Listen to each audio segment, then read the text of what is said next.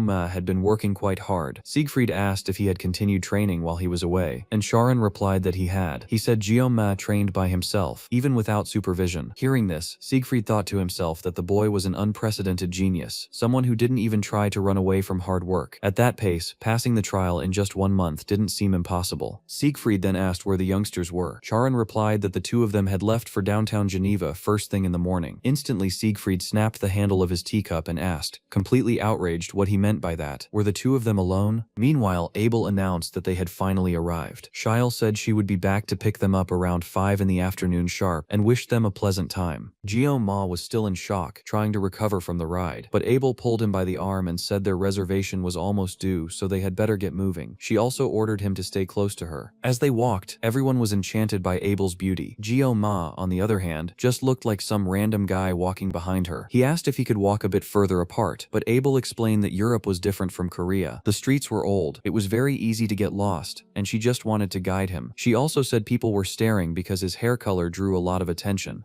Ma thought ironically that of course, his hair was the problem. In reality, as much as he drew a bit of attention, nothing could surpass a blessing. Abel possessed the snowflower blessing. She was an unachievable existence, like a flower blooming at the peak of a snow-covered mountain. At the start of every battle, it applied hesitation to all enemies and reduced their action bar by 2 points. In other words, it represented her breathtaking beauty. It was then that Ma remembered that Abel was precisely the character that had made him spend a fortune on that game. Curiously though, in real life he didn't feel as shaken by her as before. In the beginning, he too had been completely enchanted by her. Perhaps he had developed a certain immunity. Shortly after they entered the restaurant, Abel took the lead, called the waiter, and ordered her usual dish. Ma asked if she was a frequent customer there, and she replied that she used to visit the restaurant with her parents since she was little. While looking at the menu, Ma found a dish called raclette and commented that he had never seen it before. Abel explained that it was melted cheese served over meat, sausages, and vegetables. She said she brought him there because he had mentioned wanting to try the local cuisine. Just hearing the description made Ma's mouth water. He thought that melted cheese over sausage must be a super healthy meal. Not. Abel asked if Ma had been thinking about food just a moment ago. He replied jokingly that she must be psychic. At that moment, the waiter arrived with the first appetizer, bread accompanied by small pieces of meat and a knife. Seeing the knife, Ma thought to himself that it was happening all over again. Meanwhile, Abel started taking some pictures of the food. Ma found it funny because, at times like this, she just seemed like an ordinary girl her age. She apologized for picking up her phone, explaining that it had been a very long time since she last visited that restaurant. Ma replied that it was no problem, and commented that she seemed to really enjoy taking photos. Abel explained that she had started using Stargram only recently, and asked if she should give him her profile handle. Ma replied that he didn't care about that sort of thing, and asked if she could cut that piece of meat for him. Entrusting her food to someone else made Abel remember her past. In that very restaurant, she had told her father that she already knew how to use a knife and was going to cut and eat it by herself. However, he had replied, not yet. In the Nibelung family, no one holds a blade before the age of 7. She shot back, saying that was a lie, because Grandpa had told her that her father held a sword on his first birthday. Orion merely replied that her father shouldn't have said that. Then Abel imitated her grandfather, saying he always remarked she would be a talent that would leave a mark on history. Orion commented that perhaps her grandfather was misremembering. In the end, he asked if she could pass her plate and began cutting the food for her. Abel complained that he always treated her like a child. Her mother used to say that entrusting your food to someone else is a demonstration of how much you like and trust them. Her father did it because he wanted to show the love he felt for her. After all, eating is one of the most important things in life, and you only trust it to someone you truly believe in. One day, when she became a lady, she would understand that feeling. So for today, she could let Daddy win this one. Abel ended up getting emotional, and a few tears trickled down her face. Ma was left completely baffled as to what he had done wrong. In his mind, he had only made that request because of the manifestation of his blessing. She took the plate, apologized, relaxed and remembered something from the past. She said she could cut it herself, and when she did, the cut came out perfect. The two continued their meal and for a moment fell into silence. Then Abel asked if he wasn't even going to ask why she had been crying. Geo-ma thought there must certainly be a reason, but he didn't like prying into other people's lives. She asked if he only treated her that way. She mentioned that he seemed to get along so well with everyone else, that she knew he had been the top student, and that perhaps he simply had no interest in her. Meanwhile, she recalled when she returned to the academy. She couldn't feel anything anymore, and it was deeply frustrating. She looked for Geo-ma everywhere, but couldn't find him. She would wake up devoid of energy, looking at the empty rooms, and everything felt lifeless. She trained with hatred in her heart until she finally decided to take action. She packed her suitcase, gathered her tropical clothes, and boarded a plane to look for Geo-ma. Abel had always been known for only one thing, being the successor to the Sword Emperor's family. People said she would surely surpass her father, that she could not fail, and that she needed to keep getting stronger. The responsibility of being the sword of the Nibelung family was constantly placed upon her shoulders. But on that day, when Geo-ma helped her during the test, it was the first time anyone had ever done something like that for her. Everyone else only saw a Nibelung, but Geo-ma saw Abel. Back in the present, she asked if he truly had no interest in her whatsoever. Geo-ma was completely taken aback. She explained that she used to think he had a reason for hiding the fact that he was ranked first, but the more she observed him, the more she realized she was wrong. In reality, back then he just didn't want to deal with her. Isn't that right? She asked if he thought everyone was a genius like him. There are ordinary people, like her, who have to rely on others. Geo-ma interrupted, saying she was only speaking that way because of her own insecurity. She claimed he was different, but those words undermined all the effort he had put in. She spoke without knowing how hard he had worked, and how he had lived to get to where he was. At that moment, she was diminishing her own efforts, reducing everything to the word talent. Geo-ma's life had been exactly like that too. The people around him always called him a genius. No one looked at the process, only the result. He gripped the knife even with bloodied, injured hands and sharpened the blade as he watched the Tower of Bones grow. Now, the same thing was happening with the blessing of the sword god, the power that allowed him to face enemies he could never defeat alone. Everyone called it talent, but it was a power that exacted a heavy toll on both body and mind. Everything came at a cost. The original story had already been altered, and he had no idea what tomorrow would bring. Because of that, there was only one thing he could do: survive. Abel apologized, and he replied that it was fine. The two could simply keep eating. Geo-ma thought to himself that his decision to suppress the blessing from manifesting had ultimately caused this entire situation. The atmosphere wasn't the best for asking what she really wanted either. He even felt hesitant to offer words of comfort. Perhaps it was because of his own mind, which forced him to rationalize everything all the time. Then Abel revealed that her parents had disappeared in a dungeon on that exact same day, 10 years ago. She had been highly anticipating this vacation, because the minimum requirement to enter a dungeon was to be an academy student. This vacation held immense significance for her. Geo-ma imagined it must be an extremely dangerous dungeon, but she explained that the actual difficulty wasn't even that high. Precisely because of that, she could never understand how her parents had disappeared there. Geo-ma remembered that his own parents had also disappeared, so he said they could go together. He was already planning to clear a dungeon during the vacation anyway, so they might as well make it a joint trip. Abel immediately refused. She said it had nothing to do with him, and that she couldn't let her personal problems affect other people. Geo-ma responded that she was letting him stay at her house, so he could consider this a way to repay that debt. Deeply moved, Abel thanked him. In truth, it wasn't that he was genuinely worried about her. It was a completely logical decision. By helping Abel, he would receive much more in return. The higher his synchronization rate became, the less humanity he retained. His heart remained cold and mechanical. Regardless of the situation, he didn't even know what he would eventually become at the end of all this. He then asked where the dungeon was located. Abel replied that it was the undead dungeon, the exact place he had wanted to go. At the end of the day, Shiel came to pick them up. Abel was already asleep in the car, and Shiel thanked Geo-ma, saying it had been a very long time since the young lady had slept so peacefully, and that she seemed happy that day. Geo-ma thought that it was perhaps the same expression from back then, and replied that Shiel was right. Meanwhile, Saki was in Los Angeles. She commented that she had arrived right on schedule, but those two were late. While she waited, she approached a group of men, showed them a photo of Geo-ma, and asked if they recognized the young man. Naturally, no one did. Saki muttered that the sword Saint Sashimi wasn't as famous as she had imagined, and that finding him might turn out to be much harder than expected. The men said they had never seen her around there before, and insisted that she stay a bit longer to talk with them. Saki replied that she was fine, but one of them grabbed her, saying she should listen to people who were just trying to be nice. Rachel appeared to stop it, asking them if they had a death wish. Speed Weapon was already on the phone calling the police, and the group ran off. Saki complained that the two of them were late. Rachel replied that it was great to see her again, while Speed Weapon asked if she was okay, commenting that she had run into bad luck right upon her arrival. Later, the three of them were at a diner. Rachel commented that it seemed fun. Speedweapon mentioned he had read the news about her, but asked what was so urgent that it had made her travel all the way to the United States. Saki replied that it was indeed something very important, and precisely because of that, she had come there to ask for their help. Saki said they had promised to help, so they couldn't back out now. The two asked where they were going, and she replied that she didn't know the exact location, but she had a few clues. The main one was the Lancelot Company. Later, Speedweapon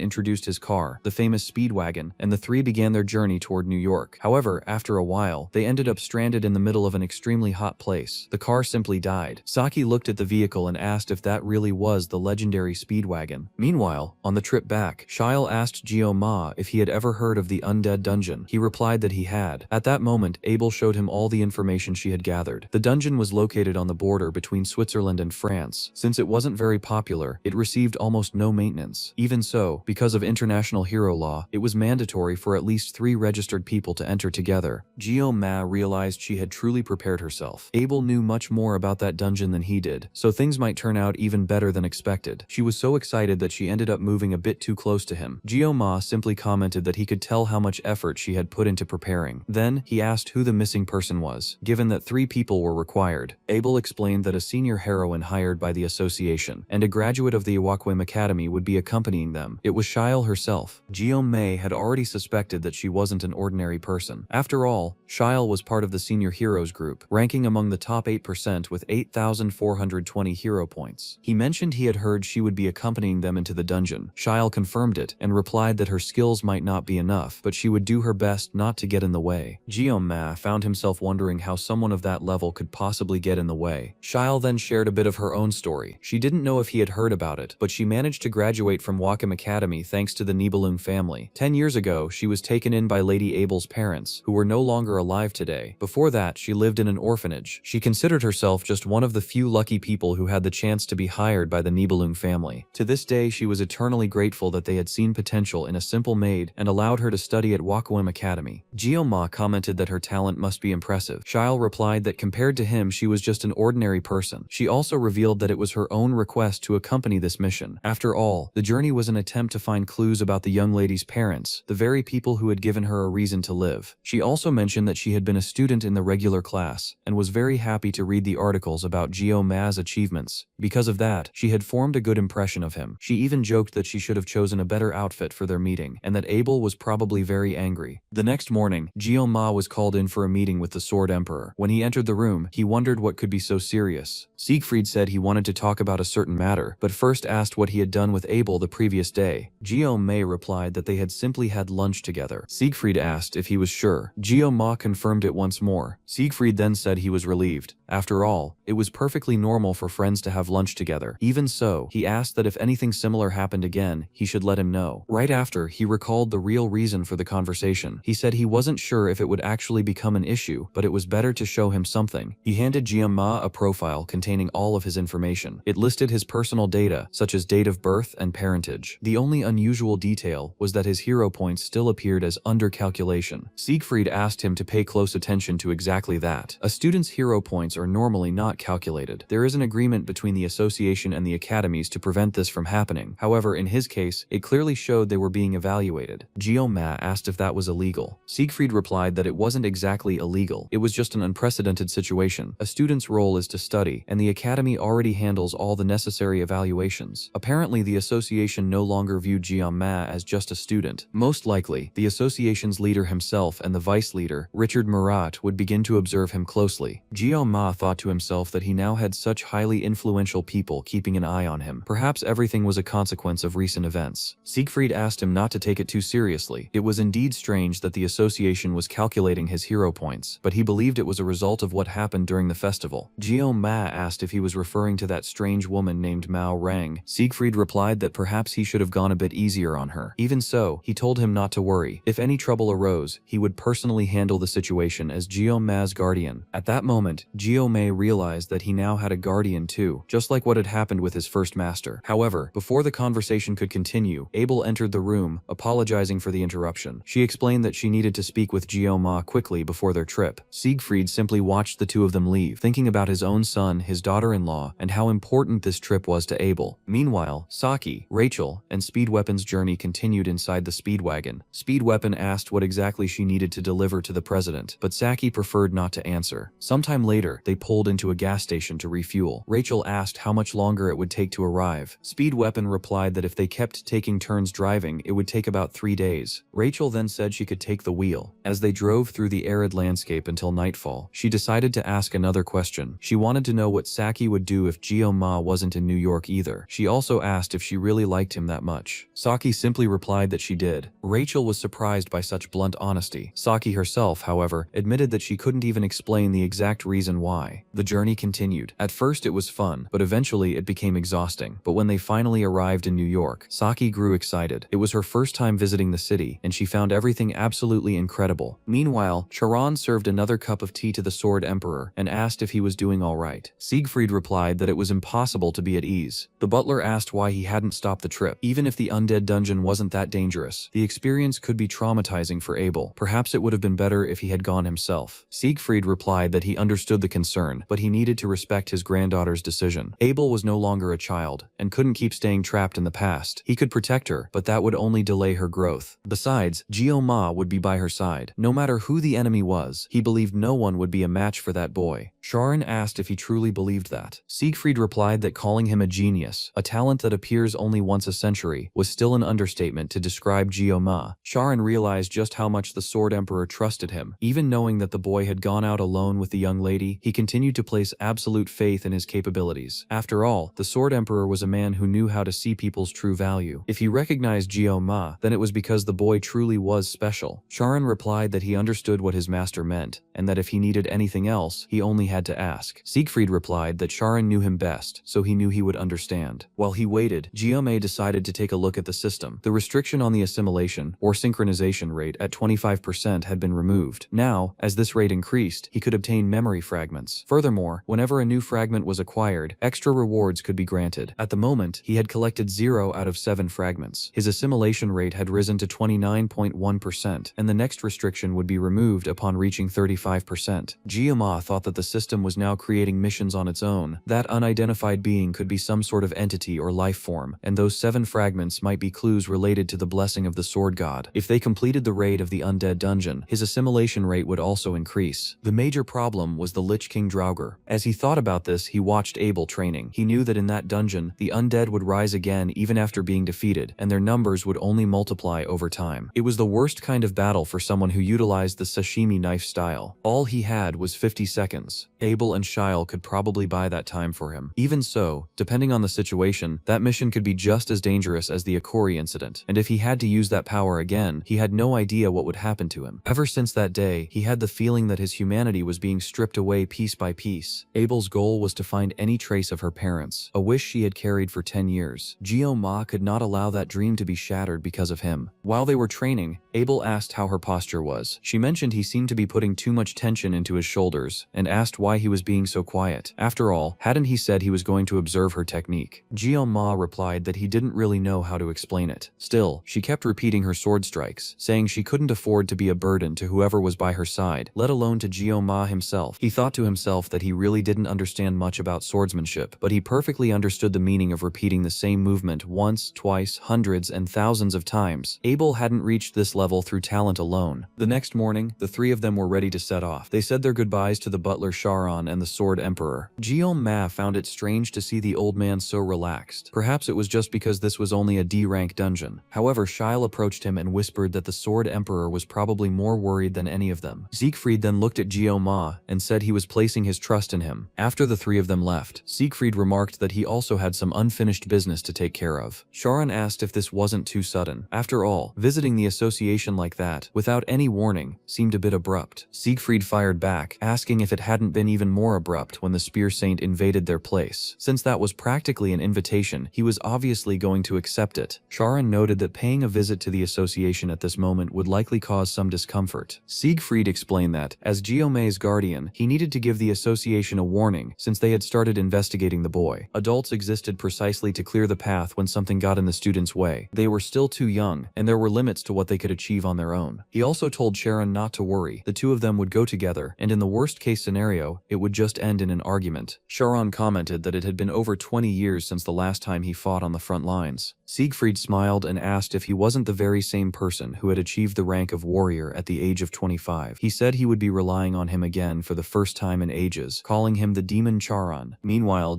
Ma, Abel, and Shiel traveled to the city where the undead dungeon was located. By the end of the day, they arrived at their destination, checked into the hotel, and rested. Only one night remained before the exploration. Ma felt an eerie sense of tranquility. It was exactly the calm before the storm. At the same time, in New York, the trio finally arrived at the Lancelot Company. The three of them were disguised as business people. Rachel asked if all that disguise was truly necessary. Saki replied that you never know. Revealing your true identity rarely brings any good. Even so, she found herself turning over the same doubt. What if Ma wasn't even in New York? She quickly brushed the thought aside. Until they saw everything with their own eyes, nothing was guaranteed. They entered the Lancelot building, but were kicked out almost immediately. Shortly after, they were sitting on a bench outside. Speedweapon asked what the next plan would be. Rachel suggested dropping the disguise and asked why Saki didn't just breach the company's system. All she had to do was hack everything, bypass the reception, and walk right in. Saki replied that she hadn't learned how to hack just to do that. Right at that moment, an accident happened right in front of them. A truck braked hard to avoid hitting a child crossing the street. The vehicle's rear ended up lifting into the air, and it began to tip over, on the verge of crushing the boy. Without thinking twice, Rachel ripped a lamppost right out of the square and hurled it at the truck, pinning the cargo against the bridge structure just above. However, that wouldn't hold the weight for very long. Rachel rushed forward to hold the truck by herself. Saki ordered Speedweapon to help her while she flipped open her laptop. This time, she would use her hacking skills for the right reasons. She took control of the area's traffic lights and shut down all traffic to prevent other cars from approaching. Rachel was already at her limit, trying to support the truck. With Speedweapon's help, the two managed to keep the vehicle stable until rescue arrived. As expected, the accident made the news. The newspapers reported that a truck had overturned downtown after a tire blew out. Thanks to the quick action of a few tourists, no one was injured. At the Lancelot headquarters, the secretary of that heroine commented that those tourists seemed to be the very same girls who had shown up earlier in the lobby, making a big scene to try and speak with her. She then asked if she should inform Miss Ellie. Miss Ellie replied that she should, and told her to schedule a meeting with them. The next morning, Ma, Abel, and Shiel finally arrived at the D-rank undead dungeon. In front of them was nothing more than a cave entrance. Shiel commented that she had double-checked several times to make sure they weren't in the wrong place. Ma was impressed. Did that really look like the entrance to a D-rank dungeon? Even the Buffalo dungeon looked like a palace compared to this one. Near the entrance stood a large stone obelisk covered in ancient inscriptions and several deep gashes. Ma couldn't even recognize the language. Shiel explained that it was likely an ancient runic language. She had studied it a bit during her time at the Joachim Academy, so she couldn't say with absolute certainty. Looking closer, she noticed that the upper part of the inscription had been deliberately destroyed, most likely by a sword strike. Even so, she could still read a few segments at the bottom. After focusing, she translated what remained of the inscription. The message stated that those who disturbed the rest of the dead would also become dead. On the other hand, those who brought peace to the dead would be crowned by the king of the dead. Ma immediately figured that the last part was a reference to the Lich King Draugr. Shiel said that was all she could translate. The rest of the inscription was too damaged and beyond her capabilities. Because of that, she apologized. But Ma told her it was more than he could have asked for. Then, they finally entered the dungeon, already hearing bizarre sounds echoing off the cave walls. In the silence, screams occasionally echoed from the depths. That was why everyone avoided that place. It was truly terrifying. Soon, they were surrounded by a few zombies. Shiel said she could handle them, but Abel replied that this would be a battle of endurance. She told Shiel to leave it to her until she got tired, so it was better to save her energy for now. Abel concentrated, trying to remind herself that these were no longer real people. With the blessing of the snowflower, she sliced through all the zombies at once and before moving forward, wished that they rest in peace. Ma was a bit shocked. He didn't remember her being this strong in the game. Perhaps she had grown powerful faster because she had become top of her class. More zombies began to approach as they ventured deeper into the cave. Ma asked why she always concentrated or asked for forgiveness before killing the zombies. Abel explained that they might be monsters now, but they were once humans. No one knew the reason, but this was the only place where people went in and ended up becoming walking corpses. The dungeon itself was the problem. She believed there was something hidden there.